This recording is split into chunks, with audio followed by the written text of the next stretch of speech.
Before I begin this episode of the podcast, I'd like to speak about something not related to mountain biking, and it's far more important than anything we discuss on this show. Myself and this show does not support the actions or the existence of neo-Nazis, white supremacists, or the KKK. The fact that those words need to be said this week is very upsetting, and the fact that the United States of America has a leader that struggles to say those words is disgusting. Hate and violence in the name of nationalism and white supremacy is not something to tiptoe around. It's not a topic that requires 48 hours to make up your mind on. I want to let everyone affected by this, the people of Charlottesville and the Charlottesville Area Mountain Bike Club, know that you're in my thoughts, and I hope that mountain biking can be a safe space for everyone. Now, more than ever, we need to be inclusive and welcoming to all people.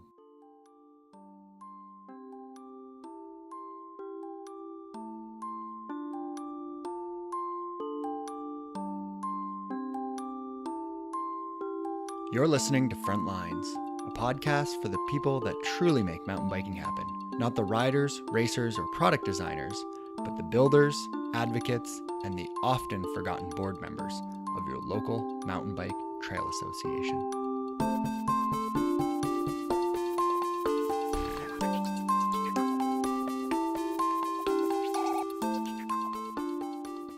Despite affecting every mountain biker, the world of advocacy is small. In every community, there's a handful of people that pick up a shovel, and there's an even smaller group of people who pick up the battle for the club or trail association, to push the paperwork, to do the boring, not so glamorous work. And I want to spend the next 2 episodes exploring the role that mountain bike media and the cycling industry play in our cause. We're going to start by exploring the role of media with 2 examples. One, arguably harmful to advocacy, and the second, extremely helpful. I'm your host, Brent Hillier, and this is episode 23 of Front Lines. My first guest is Steve Sheldon. He's the trail director at the Tri-Cities Off-Road Cycling Association in Coquitlam and Port Moody, just outside of Vancouver, British Columbia. Hi, Steve. Welcome to the show. Thanks. On July 27th, an article and video was posted to Pink Bike, and the article was edited very quickly after some complaints were made. But for those who didn't see the article or see the article in its first iteration, would you be able to paraphrase for us what it said, what it included? So the article was a video of Sid Slotegraph riding an area in Squamish. The video itself, it was some fantastic riding. It was some imaginative lines.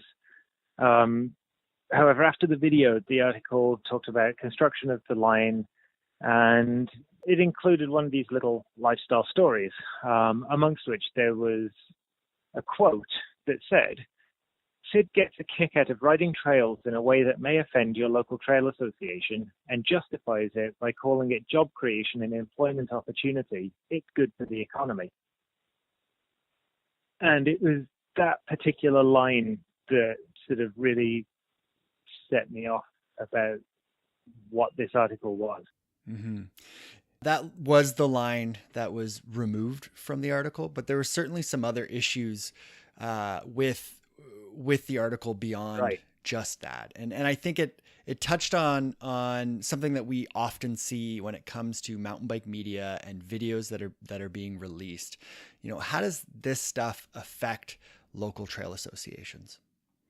So there's several ways that this impacts us. For example, videos sensationalizing taking corners incredibly quickly and roosting a berm. Somebody has to go in and replace the dirt on the berm. But just replacing dirt, that's not a major maintenance issue. One of the other problems I see is some videos will show people taking a sideline, like one line that's not on the trail, but it looks really cool in the video. So they take that line, and then people see that, go, hey, that looks cool. They start taking it. Now you have a braid and a potential safety concern. And that, again, somebody has to go in and repair this damage. What this video did, though, is it took it one step further in that it acknowledges that, some of these lines that are taken, the trail societies don't like, and said, so if that's the case, rather than wreck their trails, just go build a new trail, which you think, on the surface, you say, well, it's better than wrecking an existing trail, except they're building big structures in the woods. They're building unsanctioned work. And at the end of the article, they're saying it's not on any map, but go ride it. The problem is then, as a trail organization, we're working with land managers. We're trying to keep all of our trails above board, sanctioned, well-maintained. And one of the biggest issues with most land managers is liability. And with liability, that means if there's a massive jump, the land manager is going to look at that jump and say, well, what's to stop some random rider just riding off that jump and injuring themselves? And the answer is generally there's nothing stopping them apart from common sense. So this video is sensationalizing going out there, building big jumps that could create liability issues. And on top of that, the trail, they'll walk away, they've got their edit, and say the trail never gets found. You've now got derelict features in the woods that the land manager at some point is going to say, well, what about these stunts? Somebody's got to dismantle them. And then that again comes back to the Trail Society. So my personal point of view is I would much rather have our builders and our volunteers working towards improving the existing trail network or even building new trails to add on to the network rather than constantly chasing all of these rogue lanes and cleaning up the mess left by people who just wanted their quick little video edit or their 15 minutes of fame or just wanted to look cool or feel cool or whatever reason they use to create this. I just wish that there was more forethought into the implication of what their actions lead into long term, if that makes sense. Yeah, absolutely. And it, this really takes away from the club and the Trail Association being able to continue to do work for every other rider that's out there. This really hits the bottom line of trail work, essentially, that the capacity of the organization. It really does. Talker has recently been working with the province of BC through Rec Sites and Trails BC. And one of the major hurdles that we've had to overcome in order to satisfy some of these liability concerns is on Eagle Mountain. There was a legacy of old trails such as the Dentist, which had some pretty massive features. Things like little wooden roller coasters into gaps over old growth logs, drops that are 10 plus feet high, and not just pink bike rule at 10 feet. Actually big, dangerous features that you could easily just ride off with no gatekeeper or anything. So I understand the liability concern of the land manager in wanting to control access to features like this. But in the case of the Dentist, even more so, nobody rides that trail anymore. The features have become broken, slick from green slime building up on the woods. They're derelict. And quite often we'll ride past and go, oh, hey, it's like a museum into the past. And we don't see it for what it actually is. To most people who use the forest, it's an eyesore or a potential liability. And I kind of agree with that now. However, I do still like having some of that history in the woods. The land manager comes along and says, well, you don't need that, and it's not doing you any favors. I'd like to see it gone. And now that means that we have to divert a significant portion of our volunteer resource into removing all of these features. And in the case of one of the features, a really large drop with a big ladder ramp leading into it on the Three Little Pigs Trail, we logged just removing one feature about 28 hours just to dismantle, remove nails, scatter the woods, and naturalize the site. So it is a huge time sink for volunteer labor. Yeah, and I think that history is neat, and to have that feature left there for historical purposes is neat. But from a land manager's perspective or from other trail users, it might just be instead of a legacy or a history of our legacy, it's just a legacy of abandonment of trails. And I think that's what a lot of these videos don't discuss. And some of the things that I heard from a lot of other people about this particular article and this particular video and other videos and articles is that what happens after the fact. And what was really concerning about this particular article was the lifestyle story that was behind it, was that this rider was leaving Squamish. They were getting out of town and they were moving back out east in a month. And so the story of them literally leaving this behind was included in the article as well. Exactly. I spoke to a number of people who've built lines. Some of the trail builders, they like seeing this imagination. They think it's really cool. And I agree. I love seeing the sport progressing, but equally having to deal with a land manager, it does change your perspective. And you have to look at both sides of what's going on and respect the fact that at the end of the day, most of us are guests on someone else's land. And we could say we want anything we want, but ultimately, we don't have the final decision. We have to earn trust and build a relationship with these land managers. And through that trust, we will gain some power, some autonomy. But things like this, they can go a long way to erode any trust that's being built up or to hinder any trust building exercises that are currently ongoing.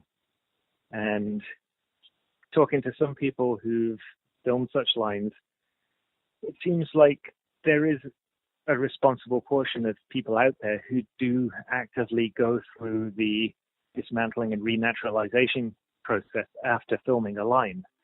And it wouldn't be much of a stretch, and it would have made, in this case, it would have made the video extra fantastic if it showed the process of building the trail, getting the shots, and then just a little bit at the end, even if it was in the article, about the dismantling of the line, the renaturalization, even taking it one step further, which is probably a little unrealistic, talking to land managers, gaining permission for this. I don't think it would hurt the end product, but it would improve the optics for how we all operate on a day-to-day basis. Awesome. Well, Steve, first off, I want to thank you for just bringing this to our attention, and second for discussing it on the show. I think everyone appreciates it. So thank you very much. Yeah, you're welcome.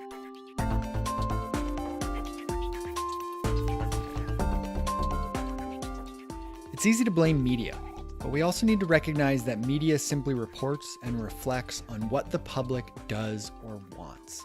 And in the case of mountain bike media, especially websites, they require a lot of content. And much of that content is user generated, meaning it's not written or created by staff of the media company. It could be submitted by a user who probably isn't getting paid, or it was financed by a sponsor like a component company or bike brand. Before we go down the rabbit hole and I further enrage the community about the harm that media can do to the advocacy efforts, I'd like to remind everyone about the opposite. The power of media can go both ways, and my next guest was able to use 40,000 comments, many from Pinkbike, to prevent a resource extraction company from taking over the original Red Bull Rampage venue. Heads up, during my interview, you'll hear a dog barking in the background. First, my apologies. And second, it stops after a couple of minutes and does not go on for the entire podcast. So if it's driving you crazy, push through. It's only temporary. My second guest this episode is Ryan Dunfee. He's the AddUp Community Manager at the Sierra Club. Hi, Ryan. Thanks for joining me. Yeah, thank you, Fran. I'm happy to be here. So I think many are familiar with the Sierra Club, but what is AddUp? So AddUp.org was a platform that the Sierra Club built and launched back in 2015. It was basically, a response sites that, your listeners may have used, like change.org or Kickstarter, some of these platforms for, either fundraising or online action taking that are, very slick. It's very clear how to use them as a user, very user friendly. And they're also just platforms that look and feel a lot more like, the other applications we're used to using online, like Facebook and Instagram, things like that. So it's both platform that generally looks better, it's cleaner, it's a lot less confusing to understand, what's being asked of you. And it's also designed to, use the best, technology practices out there to generate action on a campaign. So we have a really effective kind of Twitter-focused action you can utilize as part of a campaign, or there's, the other things like social media recruiting tools.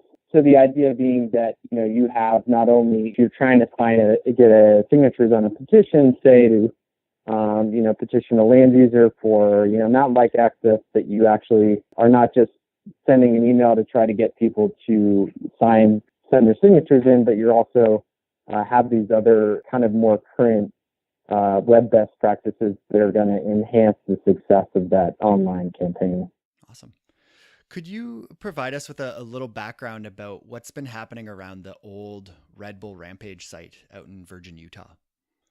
The Red Bull Rampage site is in a really interesting location. It's in the town of Virgin, which, I don't think, Red Bull really explained necessarily where that was. So it's basically the next town over from Zion National Park. So it's, within a couple miles of the boundary line of the most popular national park in Utah.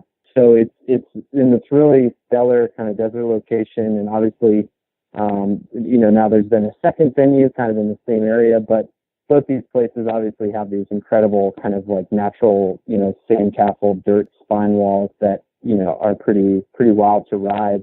But a lot of this, the majority of the land out there is obviously managed by the U.S. federal government and the Bureau of Land Management in particular.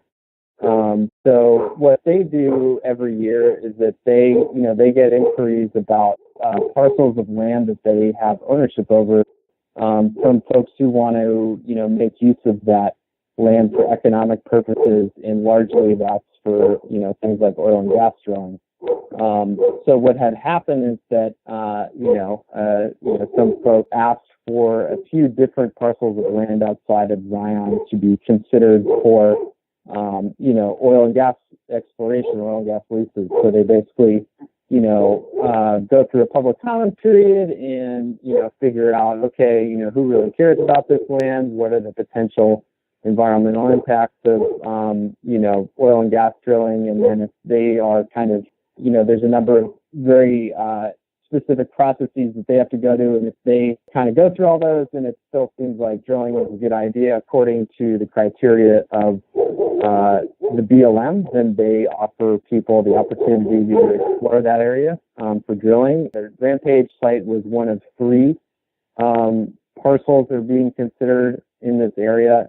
And, there are a number of folks who were kind of advocating for them not to be considered for drilling just based on their proximity to Zion and impact on the town of Virgin itself.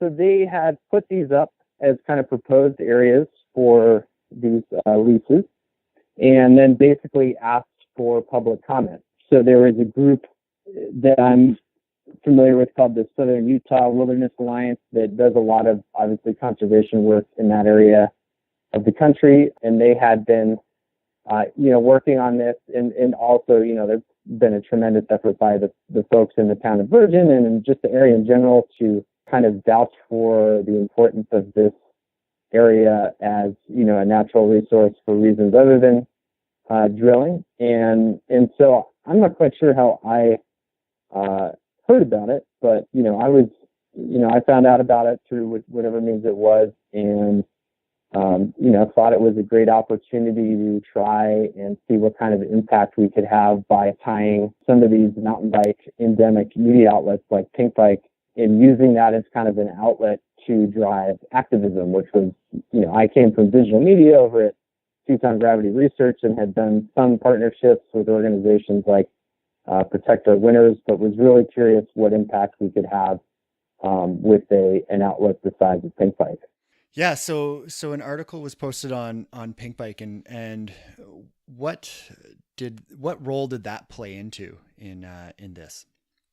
I kind of hold my breath when I was pursuing this, because it's really hard to get people to click to do anything, really. I mean, if you're looking at Facebook, in general, you're looking, you put up a post, maybe if you're a media outlet, and you might get, I don't know, between 1 and 10% of everyone who actually sees that post to actually click on it to your website. So if you're talking about,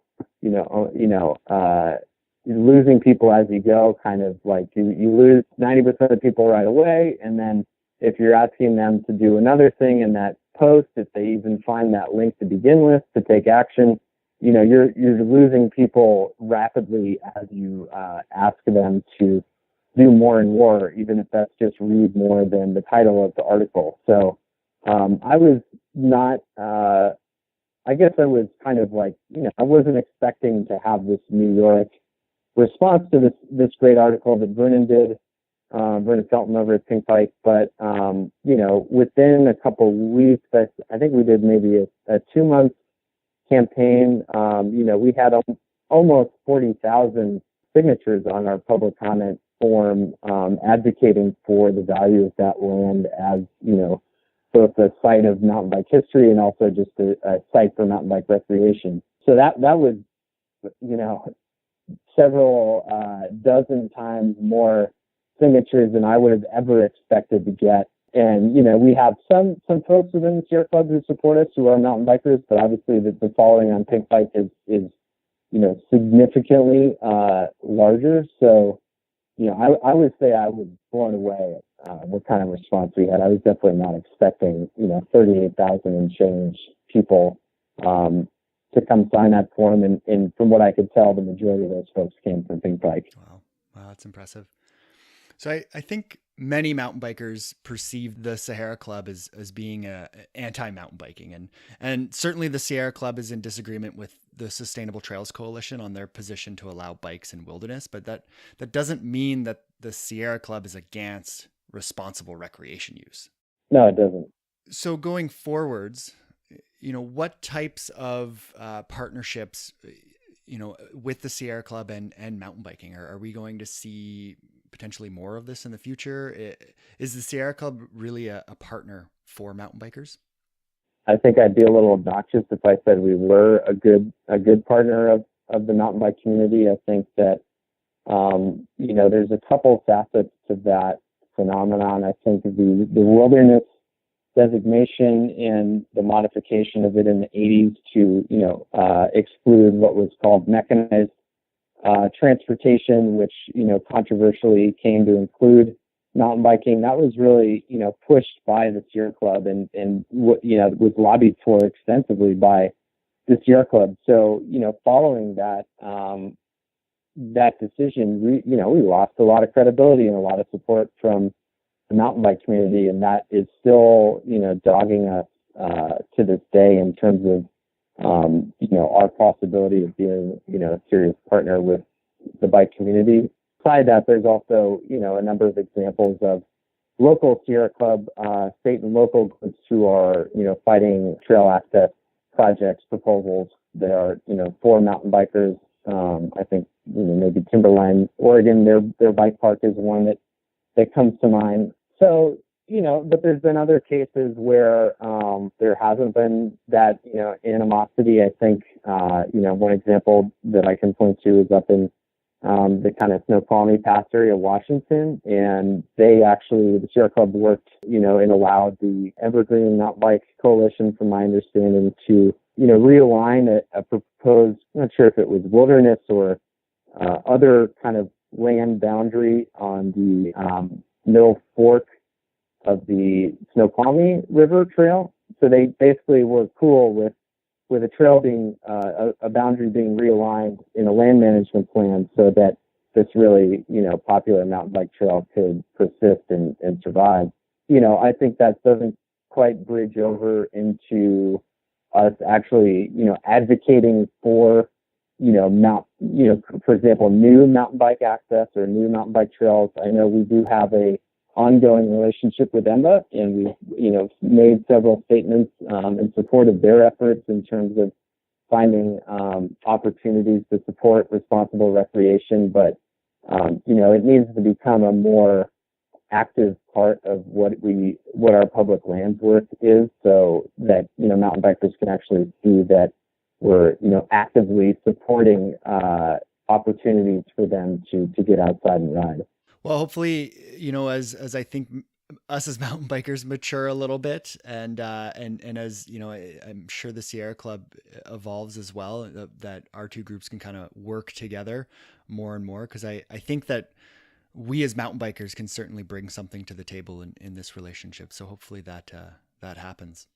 Yeah, absolutely. I mean, I think, from my perspective, being a skier, a surfer, mountain biker, I mean, all these sports are, they share as much in common with what the average Sierra Club supporter wants to see happen in the world. They share 99% of those same values. So it seems to me a bit short-sighted and frankly ridiculous if we can't be working and supporting, the goals of those groups of folks and adding them on to the folks that support our work, whether that's in public lands or climate or any of the really big challenges that affect us all equally, and the big threats that threaten us all equally, from an environmental perspective right now. Awesome. Well, Ryan, I want to thank you for taking the time to chat with me. I really appreciate it. Yeah, thank you, Ben. I appreciate the opportunity. Mountain bike media grabs the people's attention. And to get 40,000 sets of eyes on a potential loss of trail is huge. But to get 40,000 comments is incredible. And it shows just how important mountain bike media is as a tool in the advocacy toolbox. Ryan touched on what the Evergreen Mountain Bike Alliance was able to do to prevent trail loss. And we're going to hear more about that from the Evergreen Executive Director, Yvonne Kraus. But before we dive into the topic of bikes in wilderness, we're going to continue exploring our topic of the mountain bike industry and advocacy. Next episode, we'll be hearing from Seb Kemp. He's the Canadian brand manager for Santa Cruz and Juliana Bicycles. And while I've been exploring stories for the topic, I rediscovered a story that broke in February of 2016. I'm sure many of you are familiar with it. The city of Los Altos Hills in California banned bikes in the Bryn Preserve. Councilman John Radford blamed Strava as being the cause for the ban and said, quote, "The speed numbers that were talked about tonight are just incredibly unacceptable. I can't even believe. Sorry whoever's done those apps and whoever puts that together, that just put a hole in the whole argument," unquote. And he made that statement at a council meeting after Strava was used to show how quick mountain bikers and cyclists were using a trail at. And when this particular city council saw exactly how fast riders were going down this trail, they were left with no choice but to prevent cyclists from accessing this trail. Their hands were really tied on this. And even the councilors that maybe were for opening these trails or keeping these trails open to mountain bikes, they really couldn't do anything about that. Their job and they're really taxed with the public safety. Now, almost every trail association I've spoken with on this topic has expressed some frustration with Strava. But beyond this isolated instance, I'm not able to find any direct trail loss from Strava speeds or their heat map. And if you're someone or you know someone who can weigh in on this topic, it would be great to hear from you. I've requested a comment from Strava via their Facebook page and I've yet to receive a response. I'm still hopeful to hear from them. Like always, you can get in touch with me a number of ways. First, Facebook, Instagram, and Twitter @FrontlinesMTB.